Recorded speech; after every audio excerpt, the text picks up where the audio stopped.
Hey everyone, welcome to Old Chums Geek Chat. I am your host, Jay Tank, and joining me on this lovely sunny day in England is my co-host, Colin Coftree.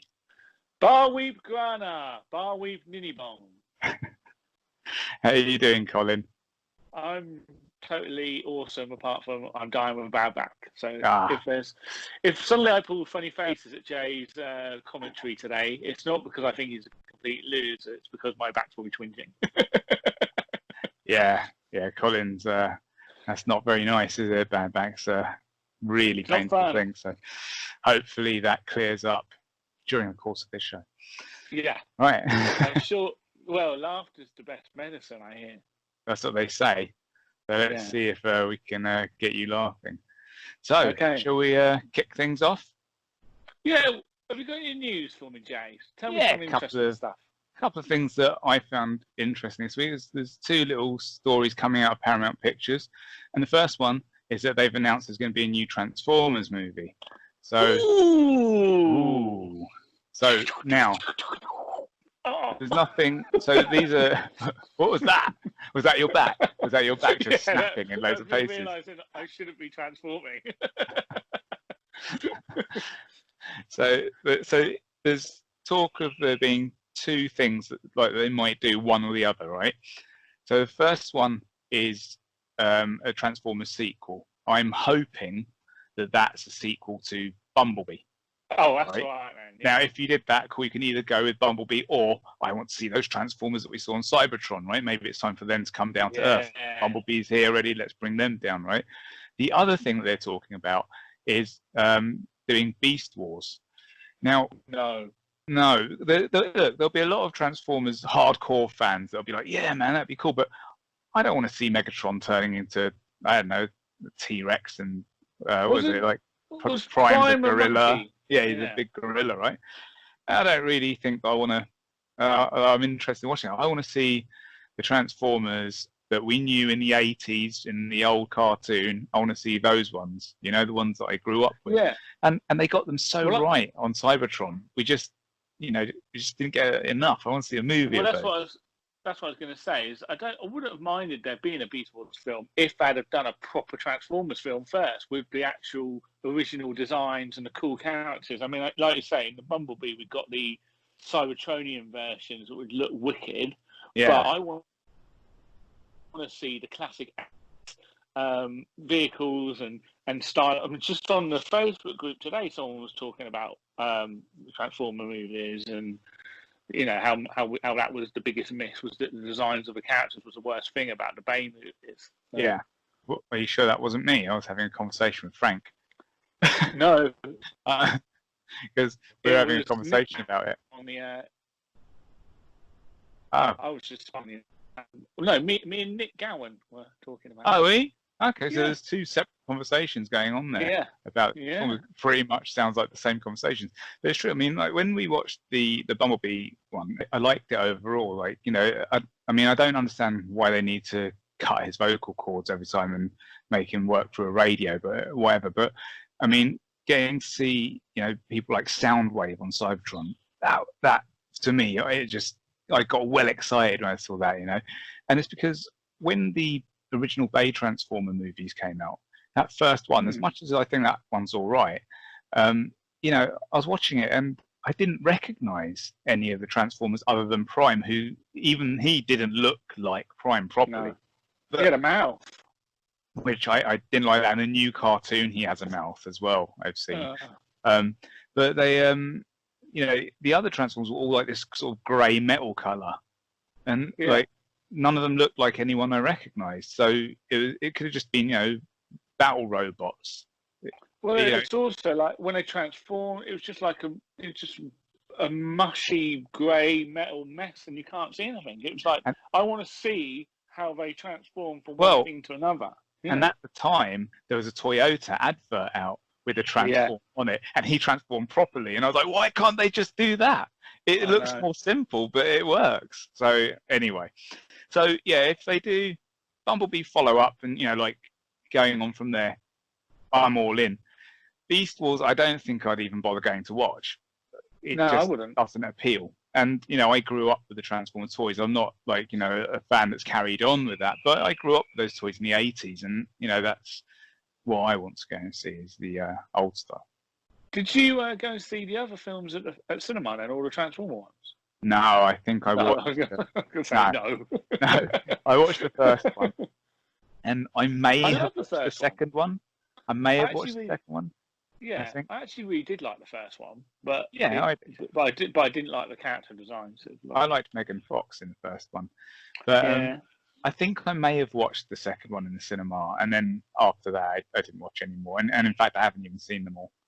I just lost interest. I've seen them all, but only when they've come on things like Netflix. Right. Yeah, I've never bothered watching them.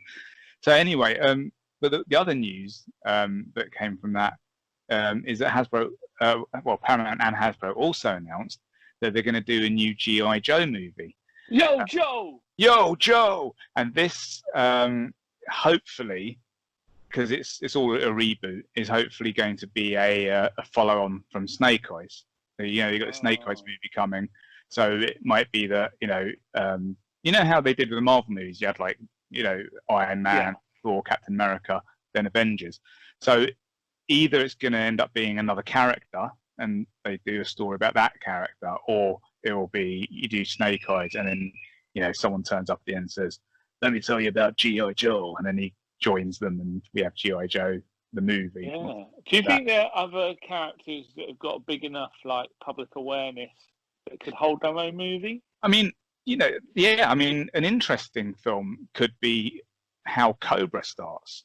Like Cobra Commander's story, like how he decides, he forms Cobra, and then you've got Snake Eyes here. He's going to join the Joes, and this is how Cobra started. And then you could do something like that, or you could have Duke. Duke's popular, get a story about him. Yeah. There's so many things you could do.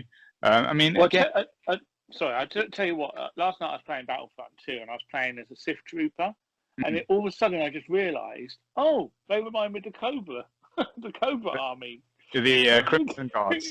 Yeah, the Crimson one. Yeah.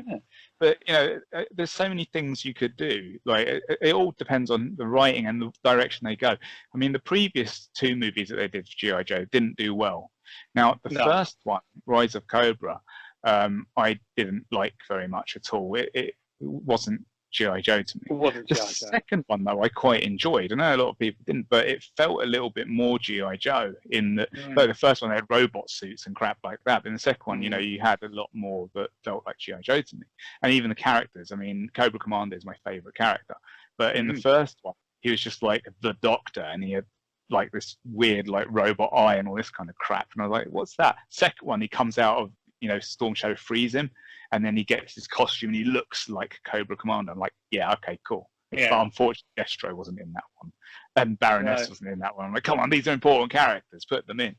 Chris Evans was Destro, wasn't he? He was rubbish.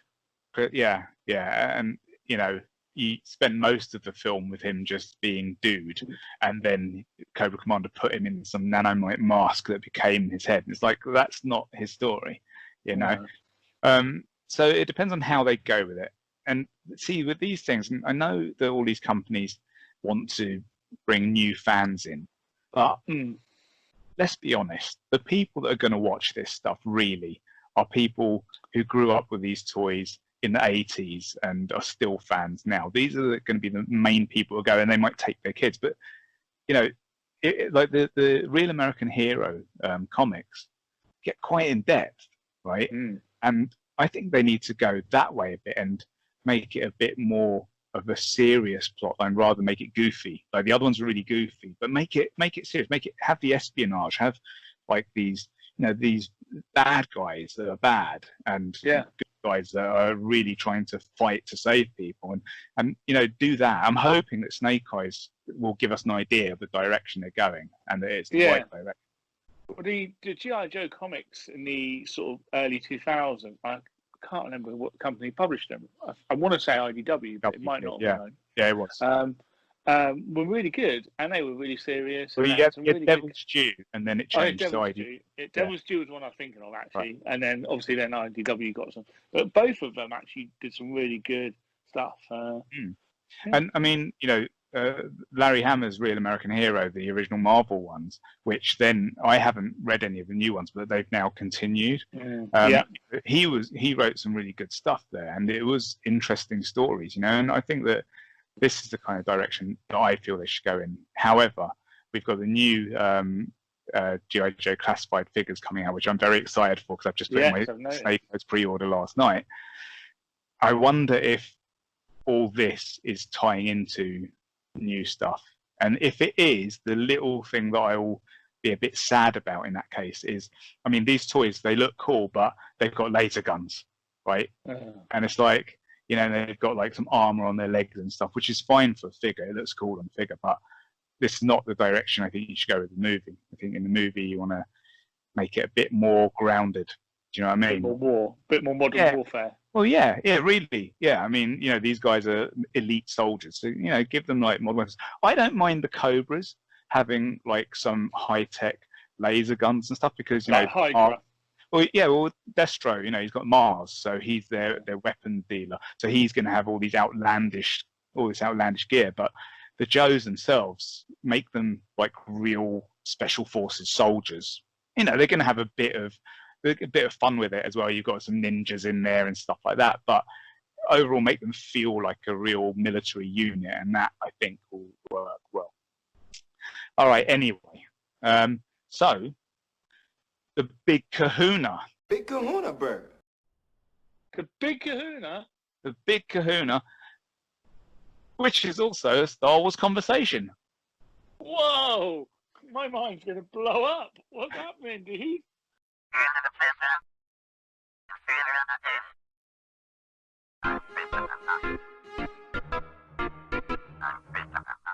So, news is that TENUERA Morrison, who played Jango Fett, is going to be playing Boba Fett in The Mandalorian Season 2. So there's this little tease during The Mandalorian. If you haven't watched it, skip ahead. And if you have, because it's a spoiler. But there's an episode where at the end you see some feet with the sound of spurs coming up. Now, a lot of people are like, oh my god, it's Boba Fett. Now, at the time, I was like, nah, it's not Boba Fett. But maybe it was. Maybe that was Boba I thought we sort of decided it was Gus. But, I thought it was. But now, now with this news coming out, everyone's like, see, it was Boba Fett that was hinted at. I don't think it was. Now, I wonder what they're going to do here. Because firstly, if they're getting TENUERA Morrison, he's going to have his helmet off most of the time, right?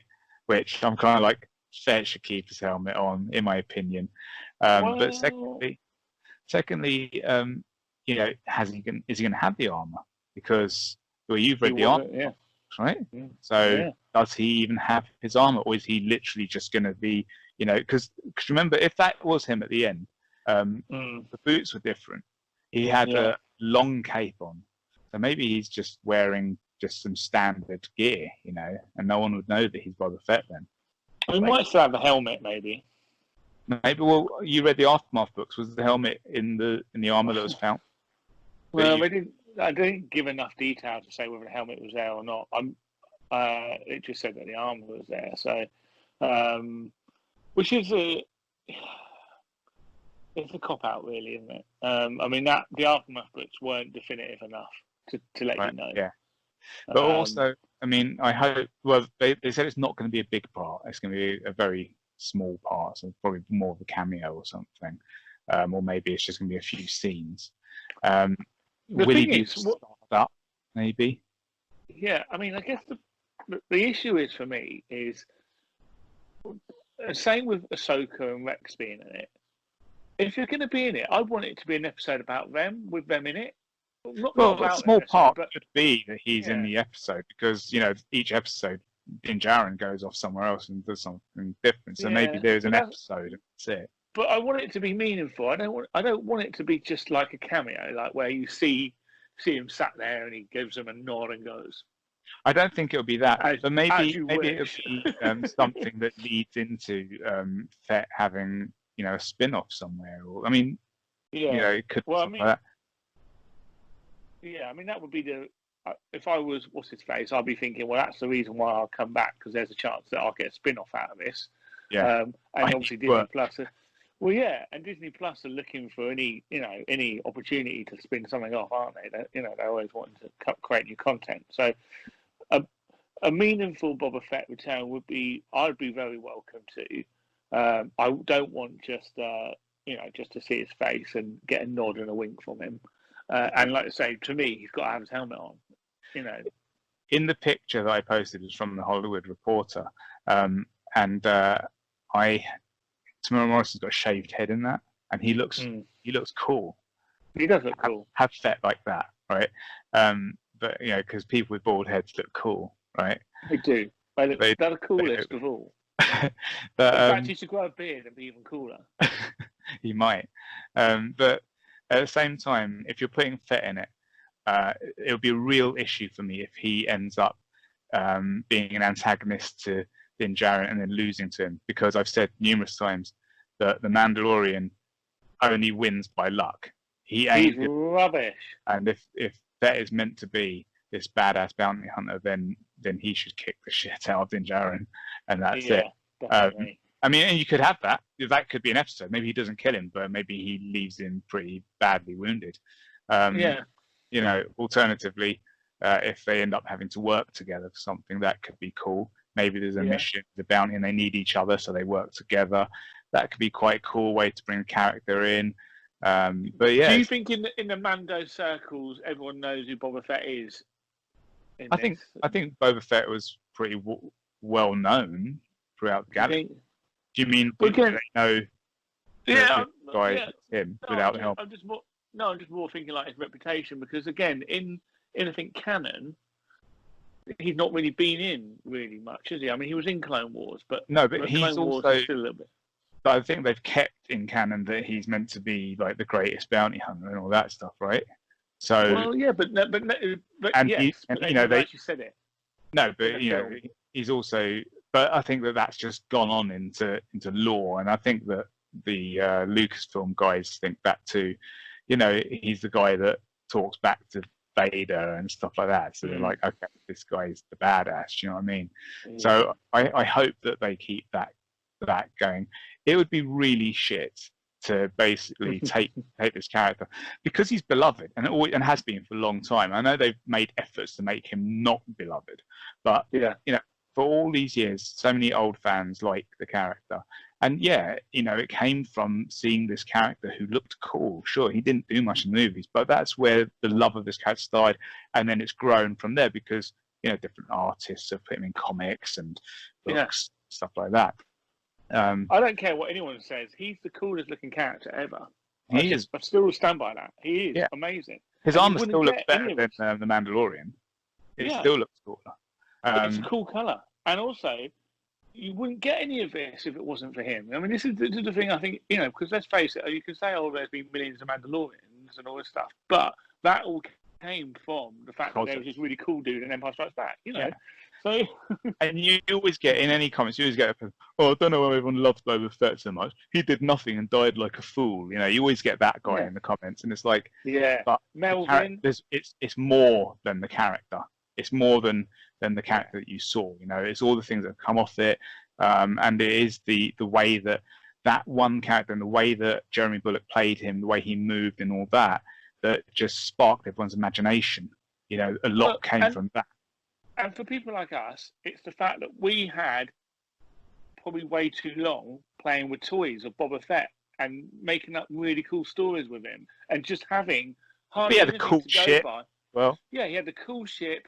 He would look so cool. So you had all this time to imagine cool things that he did, and because you didn't know anything about him when you were a kid.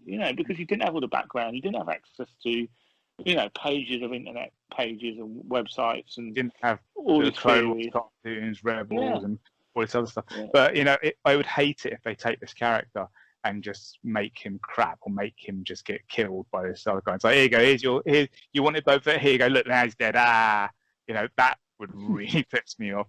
And I mean, as you know, me and Star Wars, I like some bits of it these days. You know, you're the stuff I selective. loved as a kid. But there's a lot of stuff I think if that was Star Wars when I was a kid, I wouldn't have been a fan. You know, so it would really just be putting another nail in that coffin for me if they did that, which I hope they don't do. No, I'm much more forgiving than you. Jay is not as forgiving as I am. Yeah, exactly.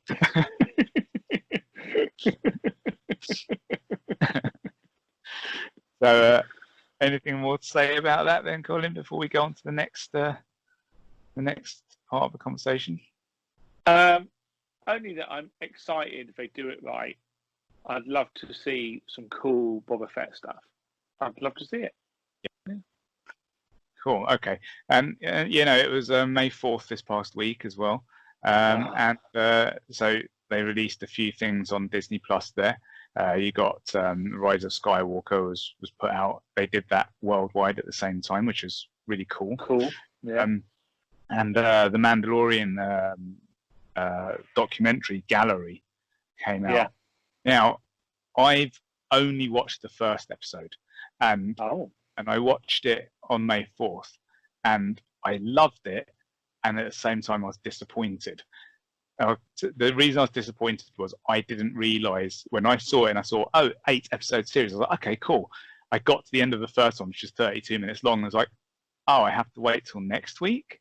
Yeah. So there was my disappointment because I was really enjoying watching it, and then it kind of ruined my enjoyment of continuing. So what I decided I'm going to do is I'm not going to watch any more of them. I'm going to wait until it finishes, and then I'm just going to binge them because I want to just watch it, right? Okay. So well, I mean, I didn't even realise it was a series. I thought it was a one-off, and then was really gutted when I read it. I was thinking, it's just talking about the directors. I thought this is weird, and then I realised it was one.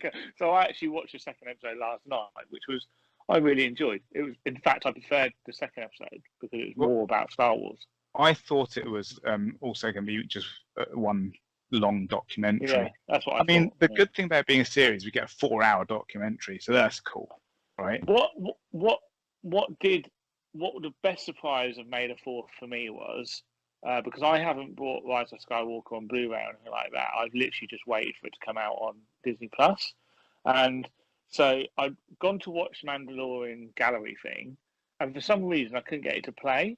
And I also saw it was only half an hour, and I was like, ugh. So I thought, well, I'll just look at Rise of Skywalker, and then suddenly in my brain, I'm going to have extras.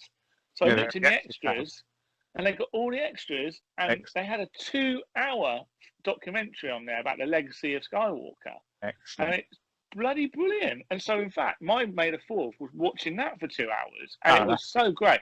And it was, and to be honest, that pissed on the Mandalorian thing I watched afterwards, because I was like, this is what I wanted to watch. So it's a good documentary, is it? Really good, and like it's mainly about the making of obviously Rise of Skywalker, but obviously because it's a legacy and it's the last film, there's loads of flashbacks to making the original trilogy, and it starts off with a group of people camping out watching Return of the Jedi being filmed in the desert, and awesome. it was just really cool. And I'll have to check that out. Yeah, it's really good, and all the the key characters get revisited in it. The droids, Han. There's a really nice bit about Carrie and Leia, and a few tears and that. And they showed background of filming the fight between Luke and Leia in Rise of Skywalker. And that, so that was wicked. I really enjoyed. Tears, man. I had tears. It was good. I might have to check that and that one whole out. bit about John Williams, that bit really got me. Yeah. Obviously, he had the cameo in there, and obviously they were showing about all the things that they'd made to represent all of the films that he won Oscars for that were in that whole bit in that scene. Oh yeah. That was wicked, really cool. Wow. Yeah. I'll have to check that one out then. That sounds good. That was really good. But going back to the Mandalorian gallery, the first episode, what were your main takeaways from that? What were the things that stood out to you in that one? I didn't realise that they were all so involved in all of the episodes. It's almost been like made as a little group team. That bit had sort of escaped me. I don't know whether that was clear from what news we reported before, but that to me, I just assumed each one did their own episode, whereas it was very collaboration, and it was almost like a TV. Well, obviously it is a TV, but it was like rather than a writer's room, it was a director's room. Yeah. Very weird, isn't it? You know, and it seemed like the because obviously Filoni and Favreau were the ones driving the story. I guess they were the ones owning the story and letting the directors do. It was really good, and it was really good to hear the different voices, and you could really see the love, and you could really get a feel of the love from all of them. Oh God, they and I shall I tell you what? I know we've had a bit of a love-hate relationship with Filoni over the Rebels and Resistance and Clone Wars, but that guy, he loves Star Wars. He loves George Lucas, and that's what I love about him the most, is that he is, and that was also the thing that I picked up again from that other documentary, is I bloody miss George Lucas. I know he's a weirdo, and I know he would have made a really weird film if he'd have carried on, but he is the creator. Well, actually, I don't necessarily think that's the case. Now, imagine, let's imagine you had Filoni and Favreau there, how they were in that room, right? But George is making new movies, and he has people like them around him, right? Because Rick McCallum and people like that, when he did the prequels, were pretty much yes men. Whatever he said, he was a yes man. Right? That was the problem. But imagine having people that go, no, and question it. So I don't necessarily think that's right, and more that collaborative kind of approach to making a movie. George could probably make something quite awesome doing it that way. You know, it's the right people. Filoni talks a lot about, I think in both the episodes, to be honest, Filoni talks about how collaborative George is and how George wants to collaborate. I can't remember if that was in the second one. But you put someone that wants to collaborate, right, with a bunch of people who just say yes to anything you say. So you have an idea, and part of the collaboration is that I throw an idea at you, and you go, okay, I like that, but I don't necessarily like this. Faster, more intense. Right? Yeah, right. But if you've just got people agreeing and saying yes to all of it, now you've got no, constraint. And in fact, Taika Waititi said it, that he liked that having them there kind of reined him in a little bit, and that was good, right? Because he was like, it stopped me from going too out, but it gave me a bit of leeway as well, and that's really what you want. Good news. Taika Waititi is going to be directing a new Star Wars movie that's going to be released in the cinemas and everything, and he's got the writer from 1917, which is a war movie, Star Wars, that's going to be writing it with him. So that's awesome and exciting. I'm very excited about that. And also, they've announced the directors for season 2, haven't they? Yes. Did you see that? Yes, they have. I've seen, oh God, off the top of my head, I can't remember the names, but yeah. A few of them are coming back, aren't they? But there's some different names in there. They're only doing one episode this time. But something I got from that documentary was, I love Filoni's story about how when he was working on Last Airbender, he was getting shit from people, and then it's like he gets the call. It's like, yeah, who's put you up to it, And it's like, no, it's his Lucasfilm. You're a guy, which as my wife said after we watched, she goes, "You're already doing a job that you love. You're getting to work on like cartoons in animation, and then you get a job to be in Lucasfilm, Yeah. But one of the things that I found quite interesting, and it didn't occur to me until I was watching, as you know, the John Campea show is one of my favourite shows, and they were talking about this the next day.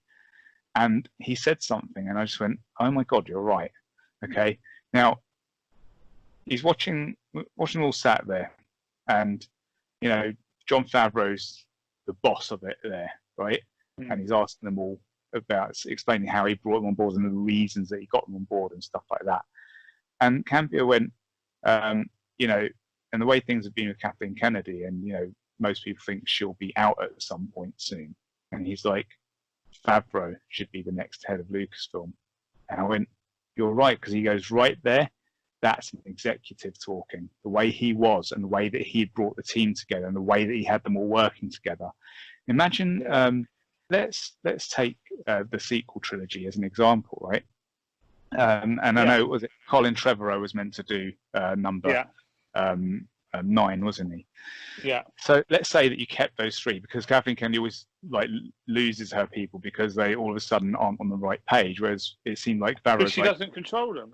Yeah, he was like, I got you guys because you are on the right page. Hey, let's give the most difficult one to the newcomer, because it'll be fun, and but they all helped each other, right? So do the sequel trilogy, but you get your directors lined up, and then you have all of them working the way that they were working together to make sure it's all going in a direction. But that was the biggest, that I think There we was all no recognised that was the issue. There was no showrunner so much. There was no Kevin Feige for the universe, was there? Yeah. So, and that's not the role Kathleen Kennedy was doing. So, old Kathy, God bless her. But again, if you watched episode 2 of this thing, there's the round table discussions are with Kathy and a few other people. Okay. And so, but even in that, Favreau was leading the conversation. Yeah. It's really obvious he's a boss. So let's start a new hashtag. Make Favreau the head of Lucas. Yeah. Right. Hey, just have a quick point on what you were saying about Filoni's interview story on the Star Wars show. They also had an interview with him and George Lucas that was filmed. So I haven't watched that yet. And it's funny because Dave Filoni's going on about the story. He's going, it was really interesting when George hired me, and then the guy, tells the story, and then the bloke interviewing goes to George. So, what was your first impressions of? He goes, I can't remember hiring you. But he just doesn't apologise. He's such an old man. I love it. Flo's been going on for ages about his first meeting, and George is like, no, I can't remember. I obviously liked you. All right, look. So we're getting on for time here. We're almost at the end of the show. So let's go through the next bits pretty quickly. You've got a couple of things you want to talk about there. Clone Wars. So I can't ignore the fact that we've just had the end of Clone Wars finale as well. And I know, Jay, not your favourite thing in the world. I haven't watched the Clone Wars, but everyone's going on about how much they loved it. So the new season, just the overview of it is the first 4 episodes are a story basically dealing with Rex going back to get I've forgotten the other clone's name, and they're the 2 that basically pulled the chip out of their heads, effectively, or damaged the chip in their heads that makes them go. And they're joined by this squadron of, I can't remember what they were called, but basically they're like defect clones, but one's really massive and one's super intelligent and nerdy. Oh, yeah. Bad bunch. So, something like that. The Bad Bunch or something like that. And so, it's and in some ways it's really cool if we haven't seen this a million times. I mean, even in the Star Wars comics that we've talked about, they've got, So it's just it is cool. And if I was a kid, I'd have loved it, but it wasn't cool because I've seen it before. And then the second arc is a 4-episode of Ahsoka showing her off in the world, and she's gone into the depths of Coruscant, and she comes across these 2 girls that are getting by and sort of getting in. They're basically hustling and stealing things, and she ends up helping them. And that's a real waste of 4 episodes. So that wasn't good fun. It was okay. That you would have hated her. And I heard that she fights Darth Maul. And so that was on that 4. Her ass, but So then the last 4 episodes are absolutely brilliant. They are it coincides with Order 66, and it happens all at the same time, and it's just wicked. Could I just watch those last 4? Yeah, just watch the last 4 episodes. Okay. Honestly, that's all you need to watch. Okay, cool. And basically, it just shows. Basically, they've captured Maul.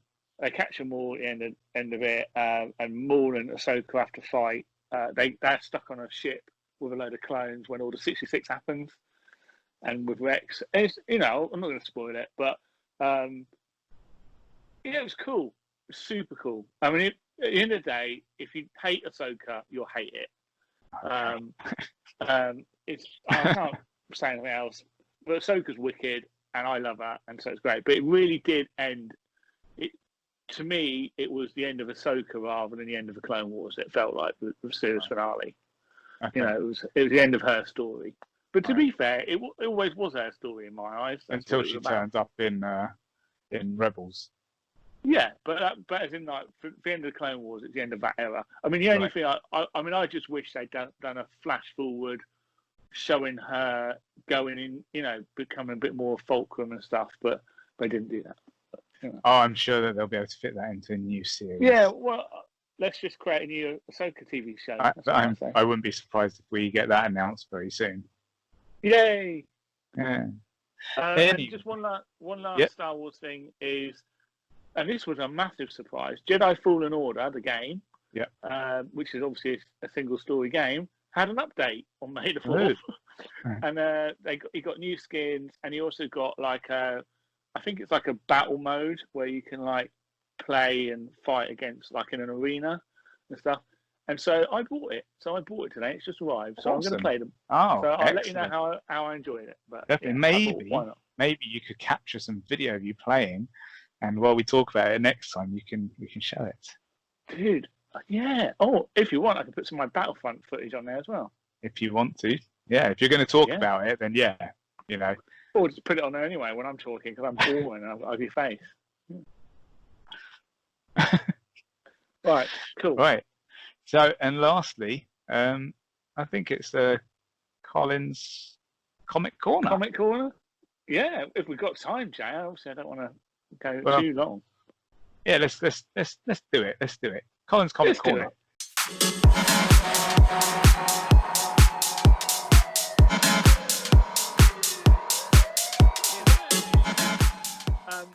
Right, okay, so I've read a couple of things this past couple of weeks. I've read Daredevil, Action Comics, Batman, Harley and Joker, Criminal Insanity. Action Comics and Batman were a bit boring. Daredevil's amazing. Harley Quinn and Joker, Criminal Insanity, I didn't realise I thought it was only a 3-issue miniseries, and it isn't. So I'll talk about that more when more issues come out. But the pick of the week, the thing I want to talk about is a little 3-issue miniseries called Deceased Unkillables, and it's by Tom Taylor, the writer, and the art is by Karl Mostert. I don't know how to pronounce it, as you can tell. And basically, this is a spin-off from the Deceased story miniseries that came out last year, maybe the year before, also written by Tom Taylor, which is basically DC's sort of answer to the Marvel Zombies universe kind of thing. So basically, what happened in that was Darkseid released the anti-life equation, and it basically turns everyone into zombies. Okay, and so that miniseries was brilliant. There was also another spin-off of that, which was really good, and it was just basically seeing the DC universe get turned over and all the heroes. So it's like an alternative universe, and obviously some heroes survive, some die. Some surprisingly die, and you follow some really good stories. It's just really, really great. Tom Taylor is a fantastic writer. He's one of my favourite writers at the moment. He writes slightly obscure stuff, but he also writes big titles like Friendly Neighborhood Spider-Man, and he did X-22 and whatever the name is, All New Wolverine. X-23. X-23 even, yeah. Oh, where's my brain? X-22, what was that? That was the rubbish one before. There's the one that went wrong. Yeah, but this story is basically set at the same time as the original DC comic, but this is focusing on the villains. And there's basically, we start off following Deathstroke, and we see that he gets originally part of the whole infection, but because he's got the healing factor, he actually comes out of it. Right. So he turns into a zombie, then comes back out of it. And then you cut to Jason Todd, and he gets to the Batcave and finds that Robin and Nightwing and Batman are all dead. And so him and Ace, the Batdog, they steal the Batmobile and they go off. And he's got, obviously Batman's got trackers on all the Bat family, so he's looking to see who's alive, and he ends up going to Gotham City, and he gets Commissioner Gordon and Cassandra Cain. They're the only two really left. And he rescues them, and there's a really cool bit where they find Joker's body, and obviously Jason Todd is really annoyed that he's not the one that killed the Joker, so he puts the Joker on the front of the Batmobile and is driving through the streets around there, and then they end up in a school, and they smash through the school, and they got this Joker's dead body on the front. So down there with a bunch of kids trying to save some kids, and then cutting back to this team of baddies that have survived. And you've got people like Randall Savage, Solomon Grundy, the Creeper, Cheetah, Captain Cold, Lady Shiver, Bane, and Deadshot, along with Deathstroke. And so, again, they're trying to create a little team, and then there's obviously the Red Hood story going on, and I think it's going to combine. I only read the first issue. I've got the second issue. The third one hasn't come out yet, obviously with all the delays. But I just wanted to mention it because it's good fun. Really, the original books were really good. This is just a fun read, violent, funny. The art. So I've not seen this artist before, but he looks. A lot of his stuff is very, very familiar to Frank Quietly, if you know his art. Quite famous artist. So you can definitely see the inspiration in this guy's art of him. But yeah, really good fun book. So I just recommend, if you're bored, pick it up. Have a read, how many read burgers? the original. How many burgers did you give this one? Oh God, blimey! 4 burgers, 4 tasty burgers. We have all of the shows has been 4 burgers so far, so I know, they're doing pretty well. So tell you what, if you want me to give something 5 tasty burgers, I'll give it to that documentary, that Star Wars documentary. That gets 5 tasty burgers. Okay, cool. That's good. That's good to know. All right, and just so we should probably wrap up now. But just before we do, you had a little something you wanted to mention as well, didn't you, Colin? Yeah, I did. We obviously have been doing sort of podcasts and stuff for a while, and obviously we did specifically the Star Wars conversations. And there was a young lad called Ewan Lane, used to watch our show. He's a big, massive Star Wars fan. And unfortunately, we lost Ewan in November 2017 to mental health. So really, really sad. And obviously, I'm good friends with his dad, Phil.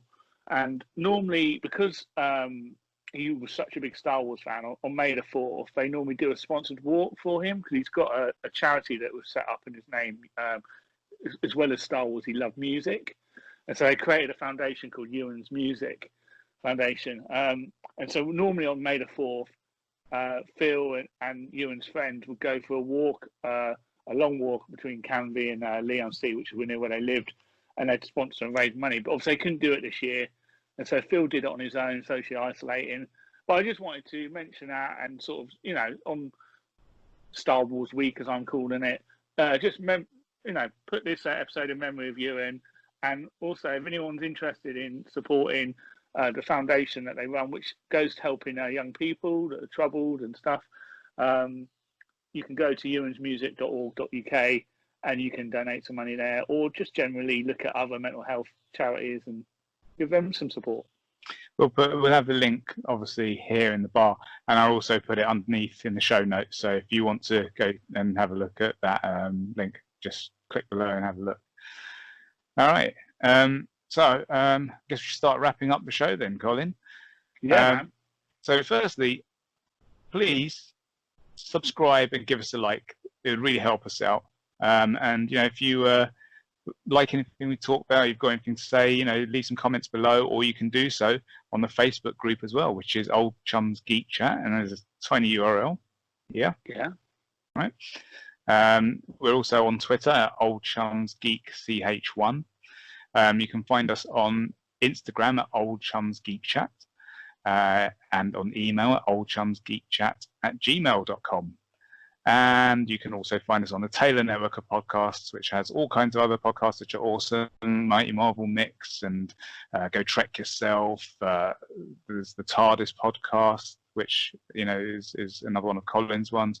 And there's a few others on there. There's something for everyone. So go and have a little look. Loads of good ones on there. Yeah, and check them out. And Colin, where can people find you online? You can find me on Instagram at Crappy Cardboard Cosplay, and you can find me on Twitter at Captain Colin. And you can find me on Instagram at SpartanX1, and you can get me on Twitter at 1933Eagles. So that's it for this week, and until next time, farewell, old chums. Farewell. In brightest night, in blackest day. I don't know the words, so let's go away.